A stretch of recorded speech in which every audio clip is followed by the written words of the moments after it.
So should he be put out of his misery in terms of the future? He's done what was asked of him. Yeah, he's doing what. And again, if he can finish the season strongly, he's gotten a really good habit of winning football matches, which is good. 10 out of 14. Yeah, brilliant.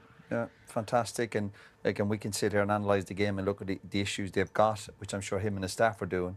But if you're in that dressing room, you've won the game, you'll be pleased, obviously, because that's what he's there to do. Again, the remit was to get in that Champions League. He's done it. Eases the pressure on everyone at the club. And, yeah, he's gone along nicely. Is it a different question to ask you whether you'd like that to happen? Yeah, no, I still think, and I'm sure United are, looking at other options out there. But while they're looking at the options, is he's winning football matches, then it gives him a hell of a chance of getting the job. Are the options falling away? Is he emerging as not the only candidate, but the outstanding candidate now?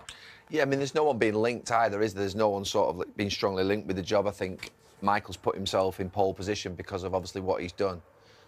He's re-established a few things, a bit of, I think, the way the club are playing in terms of the system of play. I think even today it was a bit Manchester United-like, going 2-0 up, then 2-2, then winning it in a difficult way. So the things that I think have emerged on and off the pitch, which I think will give the club sort of comfort that they're in safe hands. And Manchester United need some stability. They haven't had a lot of stability over the last few years, and he will bring that from a point of view of everybody trusts him. Fans like him, the players obviously like him, the club and the staff will trust him. It's just that, we just talked about it on the podcast. Next year he's going to have 55, 60 games with Champions League, with the FA Cup. They're not going to go out in the first round surely, and the Carabao Cup. And then it's all a sort of different level of management, different level of scrutiny. It becomes a lot more challenging.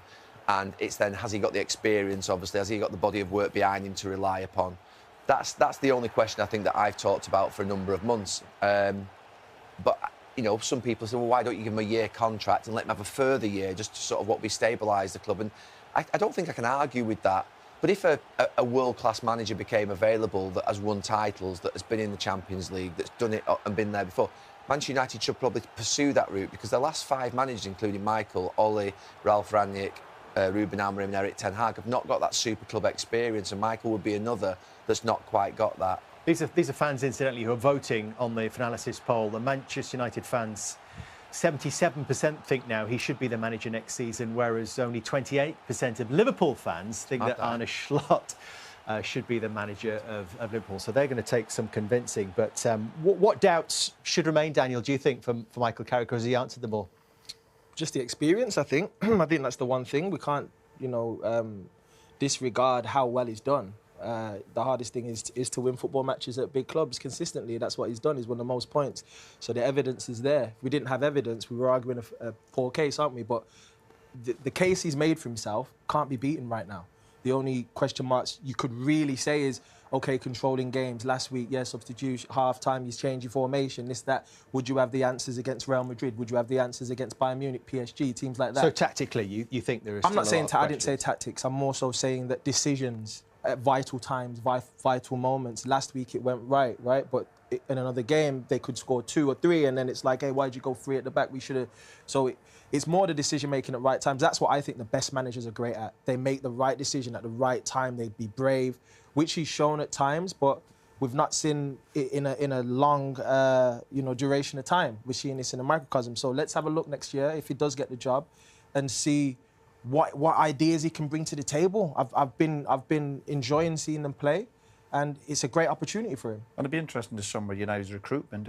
We're talking about the problems at the back and obviously midfield. If they get a few players in, United will be stronger, and obviously that'll give them a better opportunity to win more football matches. The issue is, and again, that's not his problem, the last few months has been, there's been no jeopardy in Man United's play.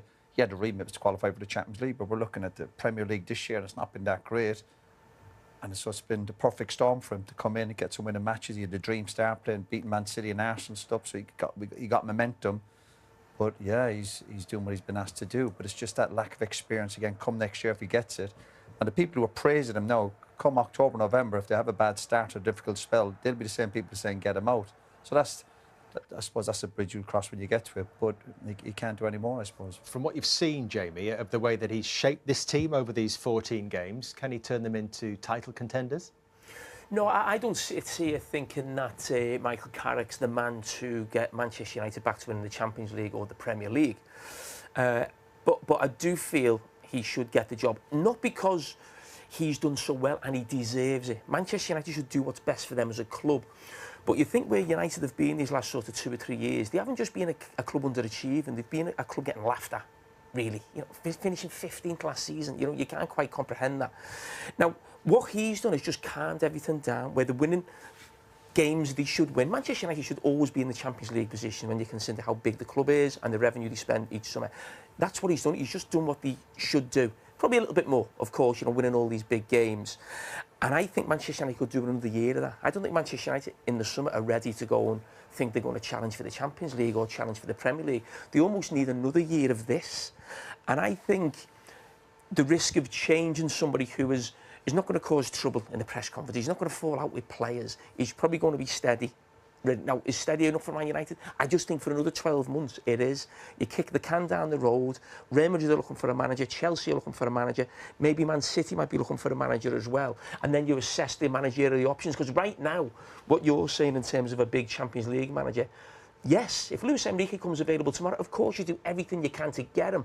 But who is that man? You know what? I got a question for Roy and Gary here is, next season, right, because he's got Champions League this year. That was the main focal point. That was the most important thing. What would the expectations be next year? So if he does get the job, what would you consider, or even the fan base, what would the fan base consider to be a successful season? You'd have to ask the board what the remit would be. Would they expect him to... I think, obviously, the board made such a poor decision with the last decision. They're probably frightened of making another big mistake. Yeah. So maybe Carrick is that safe pair of hands. But surely anyone who gets the job next year would be expecting to compete to win the league. The journey that sort of Jurgen Klopp at Liverpool and Micheal Carrick at Arsenal, which whether he'll finish with the Premier League title, but they have progressed and looking like they're getting closer every year for a few years before they finally went and won it. It would need to be progression, wouldn't it, beyond what we're seeing now? Was that the basis of that, not a one-year contract, but that's this guy is our guy for 6 years and we're going to stick with him regardless of what happens? Look, I'll be adamant. Manchester United won't go and do that 6-year thing. That would just be absolutely laughed at. I mean, 2 years, 3 years maybe, because obviously that doesn't seem like a commitment. But what's the point? What Jamie's argument was that you don't go and find that sort of the world-class manager. You stick with this, which is safe and solid. Is that what Manchester United looking for? If he can't go and win the title? But I mentioned the name like a couple of weeks ago, Nagelsmann, right? So I don't know anything about Nagelsmann from a point of view of doing due diligence on him to see whether he'll be the right fit for Manchester United. But he's been at RB Leipzig, which is an incredible coaching ground. He's obviously done well at Bayern Munich. He's obviously won things. He's now managing Germany in a tournament. He's got a body of experience over 10 years that says this guy has worked in an elite environment. Now, if he becomes available after the World Cup, as an example, could he be the person? And what I do say about the Premier League title, and I think it is, to be fair, far-fetched that Manchester United will win it next season or the year after, but I do think at that point when Pep leaves, or at that point where they get maybe, if they were to be charged with some of the more serious offences and got some points deduction, it would be up for grabs properly in the next 12 to 18 months, the Premier League title.